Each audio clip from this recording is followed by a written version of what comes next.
Hey guys, स्वागत है आपका अपने चैनल ऑल एग्जाम एजुकेशन में। तो पिछले वीडियो में मैंने आपको इंटीग्रल डाटा टाइप्स के बारे में बताया था, जिसमें मैंने आपको बाइट, शॉर्ट, इंट और लॉन्ग के बारे में बताया था। तो आज का जो हमारा क्लास है वो है floating point data types. Floating point data types.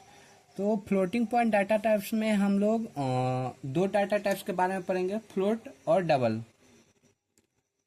Float और डबल।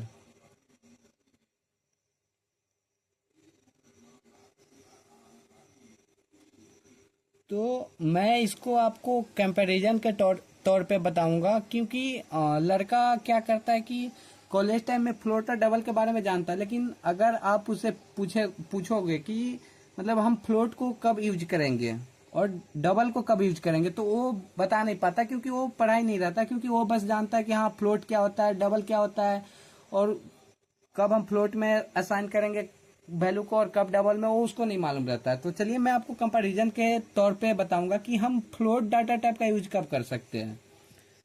तो चलिए अब फ्लोट के बारे में मैं आपको बताता हूँ कि फ्लोट डाटा टाइप्स का यूज हम कब कर सकते हैं। अगर हम फ्लोट का यूज कर रहे हैं तो कब करेंगे। अगर हमको 5 to 6 डेसिमल नंबर तक जाना है तो हम फ्लोट का यूज करेंगे। और डबल का यूज कब करेंगे, जब हमको 14 to 15 डेसिमल प्लेसेस तक जाना है, तब हम जाके डबल का यूज करेंगे। तो चलिए मैं आपको कंपैरिजन के तौर पे बताता हूँ कि फ्लोट का यूज हम कब करेंगे। So if we want 5 to 6 decimal places of accuracy, then we should go for float. So we should go for float data types. और डबल का यूज कब करेंगे। So if we want 14 to 15 decimal places of accuracy, then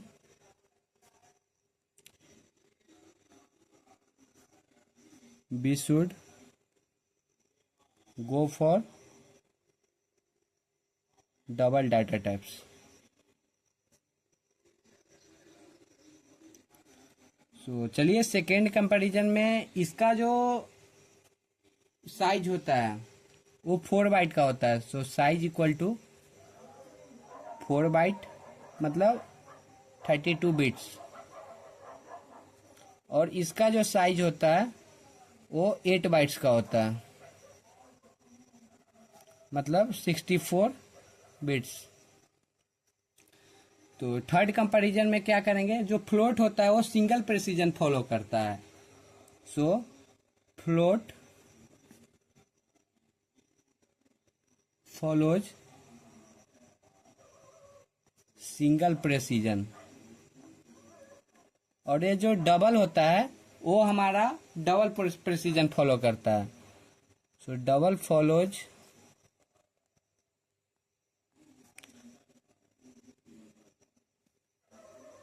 double precision. और इसका जो range होता है float का, so range equal to -3.4E38 to 3.4E38। ये हमारा फ्लोट का रेंज होता है। और जो इसका डबल का रेंज होता है, range equal to -1.7E3082 plus 1.7E308। मतलब ई यहाँ पे एक्सपोनेंशियल का काम करता है। तो आप इसको डायरेक्ट ऐसे भी लिख सकते हो। ये जो रेंज है इसका रेंज होता है -3.4 इंटू 10⁻38 टू 3.4 इंटू 10⁻38। ऐसे करके आप लिख सकते हो। तो रेंज आपको वैसे ही ध्यान रखना कि -3.E38 टू 3.4E38 होता है। सो बस फ्लोटिंग पॉइंट डाटा टाइप में बस इतना ही। मैंने आपको दोनों के बारे में बता दिया और कंपैरिजन करके भी बताया। और अगर आपसे कोई इंटरव्यूअर पर्सन पूछता है कि when we should go for float and when we should go for double, so आप अगर वो पूछता है कि when we should go for float, तो आप नॉर्मल आंसर बोल सकते हो कि sir if you want 5 to 6 decimal places of accuracy then we should go for float data types. वैसे ही सेम क्वेश्चन यहाँ पे ही पूछेगा कि when we should go for double data types. So ये आपका इंटरव्यू के लिए भी हो गया। ये जो फर्स्ट वाला पॉइंट है दोनों इंटरव्यू के लिए कि when we should go for float and when we should go for double. So guys बस फ्लोटिंग पॉइंट डाटा टाइप में इतना ही है। तो चलिए अब हम बुलियन के बारे में आपको बताते हैं। सो हमारा जो नेक्स्ट था अब देखिए हम इंटीग्रल डाटा टाइप में 4 पर है, bite short int long and floating point data type में 2 पर है, फ्लोट और डबल। अब जो हमारा 7 नंबर है वो है बुलियन। तो चलिए बुलियन के बारे में देखते हैं।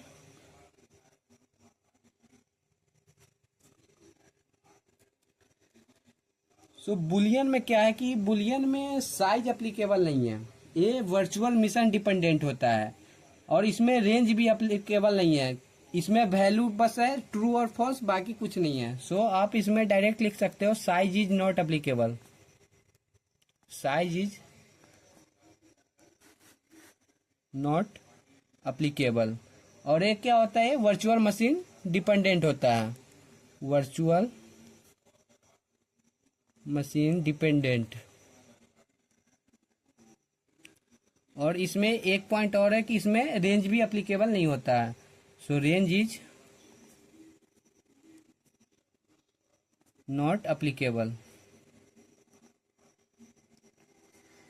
और इसमें रेंज एप्लीकेबल नहीं होता, लेकिन जो अलाउड वैल्यू होता है वो ट्रू और फॉल्स होता है। So but allowed values are true या फॉल्स। फॉर एग्जाम्पल अगर मैं आपको बताना चाहूँ तो एग्जाम्पल मैं इसका एक बता देता हूँ आपको। अगर हम यहाँ पे boolean B equal to true लेते हैं तो ये आपका वैलिड है। लेकिन अगर आप for example boolean B equal to 0 लेते हो तो ये हमारा इंटीग्रल डाटा टाइप में आ गया, इंट में चला गया। तो आप इसको बाइट में भी ले सकते हो, शॉर्ट में भी ले सकते हो, इंट में भी और लॉन्ग में भी। लेकिन अगर आप इसको बुलियन में यूज करोगे तो ये आपका कंपाइल टाइम एरर शो करेगा।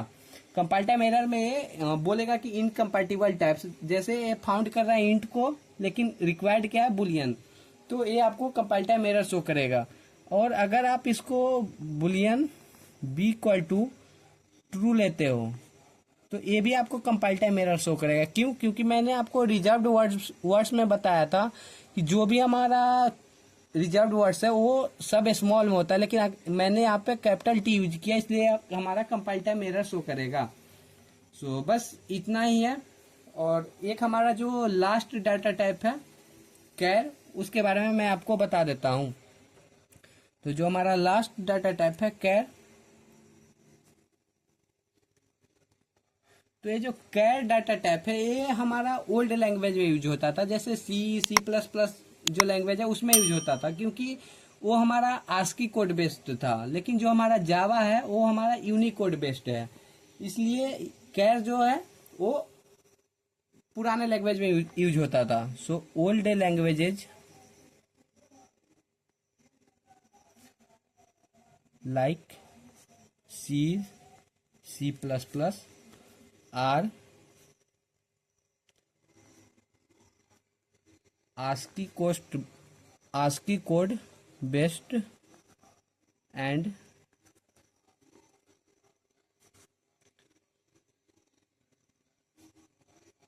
the number of allowed different ASCII code characters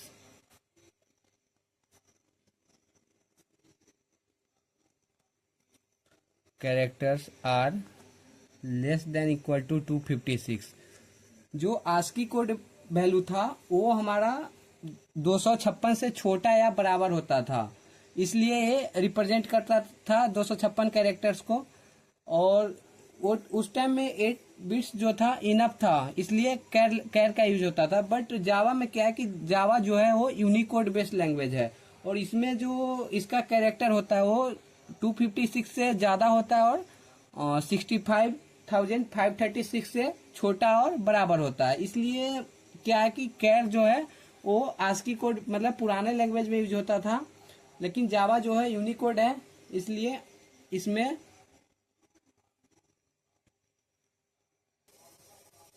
जो हमारा जावा है उसमें हमारा जो कैर का साइज होता है वो 2 बाइट का होता है, क्योंकि इसमें जावा जो है वो हमारा यूनिकोड बेस्ड लैंग्वेज है। और आस्की कोड बेस्ड वाले लैंग्वेज में क्या होता था कि उसमें कैर का साइज जो होता था वो 1 बाइट का होता था, लेकिन जावा में 2 बाइट का होता है। तो किस लिए होता है आपको पता चल गया, क्योंकि वो आस्की कोड में क्या होता था, लेस देन इक्वल टू 256 जो उसका कैरेक्टर रहता था, लेकिन जो जावा में है वो ग्रेटर देन इक्वल टू 256 और less than equal to 65,536 value होता है। So old languages are ASCII code based and the number of allowed different ASCII code characters are 256 less than equal to 256 to represent these characters, these 256 characters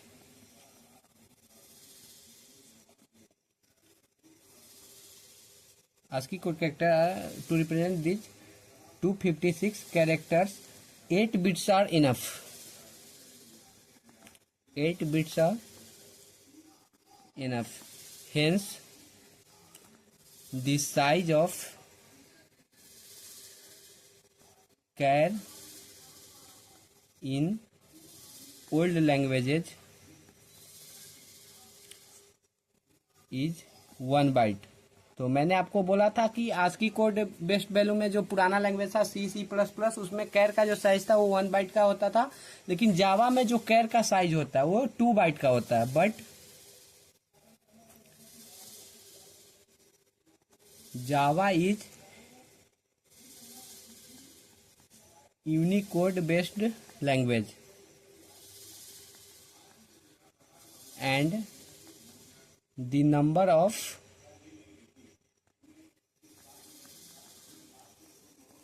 different Unicode characters are greater than 256 and less than equal to 65,536 to represent these many characters.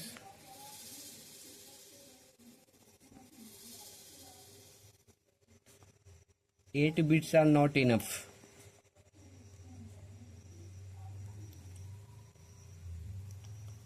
Not enough. Compulsory we should go for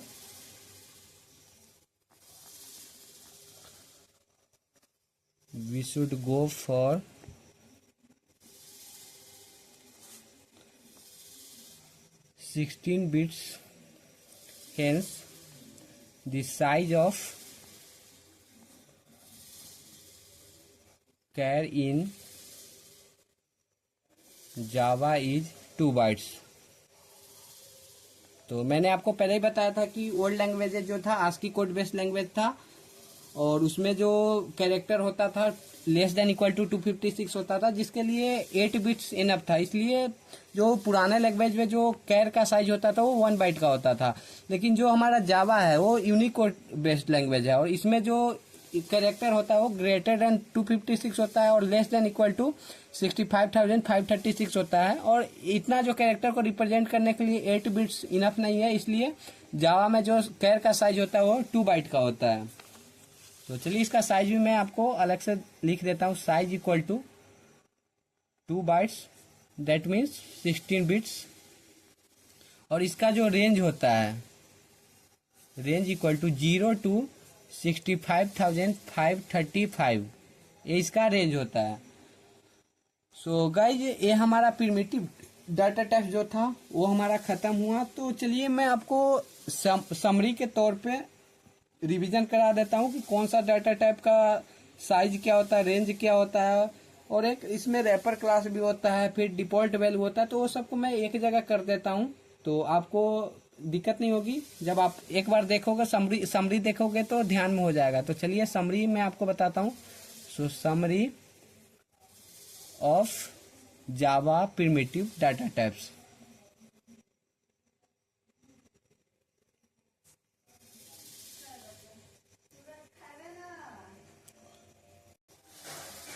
तो ये यहाँ पे हमारा data type हो गया। एक हम size ले लेते हैं, साइज मैंने आपको पहले ही बता ही दिया था। फिर एक हम अपना रेंज ले लेते हैं, और एक इसमें रैपर क्लास होता है, रैपर क्लास। तो ये सब मैं आपको रैपर क्लास क्या होता है बाद में पढ़ाऊंगा। और एक जो है इसका डिफॉल्ट वैल्यू होता है। तो डाटा टाइप में मैंने आपको कौन कौन सा डाटा टाइप पढ़ा है। तो फर्स्ट हम देखे थे बाइट, फिर शॉर्ट हमने देखा था, फिर हमारा इंट हो गया, फिर उसके बाद लॉन्ग हम लोग देखे थे। ये हमारा इंटीग्रल डाटा टाइप्स हो गया। और उसके बाद हमने फ्लोटिंग पॉइंट डाटा टाइप्स में दो डाटा टाइप देखा था, एक हमारा फ्लोट हो गया और एक हमारा बुलियन हो गया। और उसके बाद हमने बुलियन डाटा, फ्लोट और डबल हो गया, सॉरी डबल। उसके बाद हमने बुलियन डाटा टाइप देखा था, और उसके बाद हमारा जो था वो कैर था। तो ये हम 8 data type primitive data type में देखे थे। तो चलिए, बाइट का जो साइज होता है वो हमारा, बाइट का जो साइज होता है वो 1 बाइट का होता है। और इसका जो रेंज होता है -2 to the power 7 two -2 to the power 7 two 2 to the power 7 -1। और जो शॉर्ट का हमारा रेंज होता है, जो हमारा शॉर्ट का रेंज होता है वो 2 बाइट का होता है। That means -2 to the power 15 two 2 to the power 15 -1। Int का जो हमारा रेंज होता है वो हमारा 4 बाइट का होता है। और जो इसका रेंज होता है -2 to the power 31 two 2 to the power 31 -1। और जो हमारा लॉन्ग का साइज होता था वो 8 बाइट का था। और इसका जो रेंज था वो -2 to the power 63 two 2 to the power 63 -1। जो फ्लोट का हमारा साइज था वो 4 बाइट का था। फ्लोट का जो साइज था वो 4 बाइट, और जो डबल था वो हमारा 8 बाइट का होता था। और जो इस फ्लोट का रेंज होता था -3.4 E38 टू 3.4 E38। और जो डबल का हमारा रेंज होता था -1.7 E308 टू 1.7 E308। और इसमें बुलियन में मैंने आपको बताया था कि साइज एप्लीकेबल नहीं होता, मतलब नॉट एप्लीकेबल।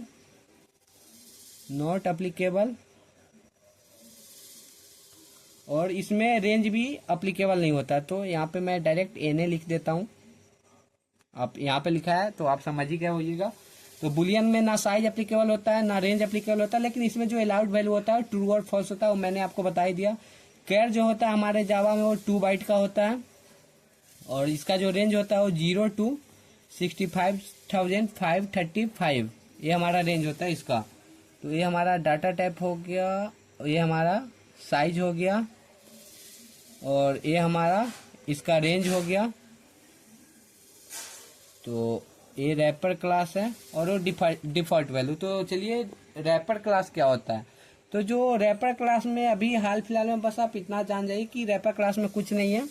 बाइट का जो रैपर क्लास होता है उसमें कैपिटल B रहेगा। शॉर्ट का जो रैपर क्लास रहेगा उसमें कैपिटल S रहेगा। इंट का जो कैपिटल रहेगा, इंट का जो रैपर क्लास रहेगा वो इंटीजर हो जाएगा, कैपिटल I। और जो हमारा लॉन्ग का रैपर क्लास होगा वो कैपिटल N। और जो फ्लोट का कैपिटल F रहेगा बस चेंज। डबल में भी कैपिटल D रहेगा बस आप नॉर्मल ध्यान में रखिए कि जो हमारा डाटा टाइप है उसमें स्टार्टिंग वाला कैपिटल हो जाएगा, और जो एक कैर है उसका हो जाएगा कैरेक्टर। बस स्टार्टिंग वाला ए बड़ा ही रहेगा, मतलब बिग रहेगा, बाकी सब स्मॉल रहेगा। बस चेंज क्या है, इंट का इंटीजर होता है और कैर का कैरेक्टर होता है। अब चलिए इसका डिफॉल्ट वैल्यू क्या होता है। तो इसमें डिफॉल्ट वैल्यू क्या होता है, जो इंटीग्रल डाटा टाइप है वो सबका डिफॉल्ट वैल्यू 0 ही होता है। तो बाइट का 0 हो गया, शॉर्ट का 0 हो गया, इंट का 0 हो गया, लॉन्ग का 0 हो गया।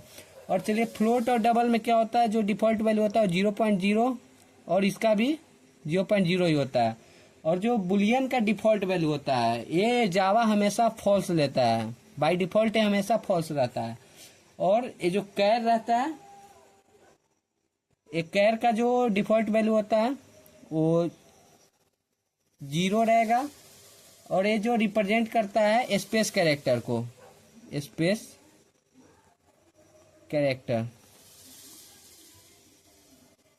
तो ये स्पेस कैरेक्टर को रिप्रेजेंट करता है। तो ये हमारा जो आपका समरी हुआ प्रिमिटिव डाटा टाइप्स का, वो मैंने आपको बता दिया कि मैंने आपको पहले ही फुल एक्सप्लेन कर दिया था कि डाटा टाइप्स क्या होता है। साइज रेंज मैंने आपको पहले ही एक्सप्लेन किया था। तो चलिए इसमें एक जो हमारा था नोट पॉइंट वो बच गया, उसको हम आपको बता देते हैं। नोट पॉइंट क्या था हमारा, नल के बारे में मैंने आपको बताया था जब मैंने आप डाटा टाइप स्टार्ट किया। तो नल मैंने रिजर्व वर्ड में ही बताया था आपको। तो नल के बारे में मैं आपको एक यहाँ पे नोट्स पॉइंट डाल देता हूँ। नल क्या है, नल जो डिफॉल्ट वैल्यू है ऑब्जेक्ट रेफरेंस का, और आप इसको प्रिमिटिव डाटा टाइप में यूज नहीं कर सकते हो। अगर आप नल वैल्यू को प्रिमिटिव डाटा टाइप में यूज करोगे तो वो आपको कंपाइल टाइम एरर शो करेगा। तो चलिए इस पॉइंट को मैं आपको लिख के नोट्स भी दे देता हूँ। So null is the default value for object reference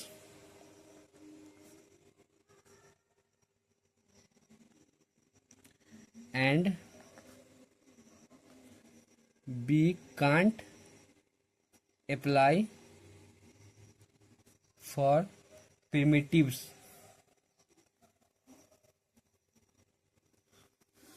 नल जो होता है डिफॉल्ट वैल्यू होता है ऑब्जेक्ट रेफरेंस का, और आप इसको प्रिमिटिव के साथ में यूज नहीं कर सकते हो। अगर आप इसको प्रिमिटिव के साथ यूज कर रहे हो तो कंपाइल टाइम एरर शो करेगा। So if we are trying to use for primitives then we will get compile time error।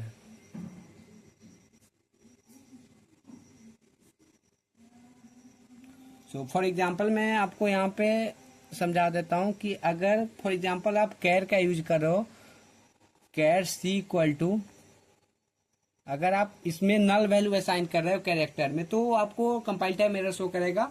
ये आपको बोलेगा कि ये आपका इनवैलिड है, ये आपको कंपाइल टाइम एरर शो करेगा, बोलेगा इनकम्पैटिबल टाइप्स फाउंड नल बाइट्स, ऐसे करके वो जो कंपाइल टाइम एरर रहेगा वो मतलब नॉर्मल आप ये समझ जाइए कि हाँ ये कंपाइल टाइम एरर शो करेगा और ये बोलेगा incompatible types. So I hope guys कि आपको ये वीडियो जरूर समझ आई होगी, क्योंकि यहाँ पे मैंने आपको पूरा डाटा टाइप्स क्लियरली एक्सप्लेन किया है और पूरे डिटेल में एक्सप्लेन किया, और कहाँ पे कौन सा इंटरव्यू में क्वेश्चन आता है वो भी मैंने आपको बताया है। तो आपको वीडियो जरूर समझ आई होगी। अगर वीडियो आपको अच्छी लगे तो हमारे वीडियो को लाइक करें, कमेंट करें, शेयर करें और हमारे चैनल को सब्सक्राइब करें। सो थैंक यू गाइज, मिलते हैं नेक्स्ट वीडियो में।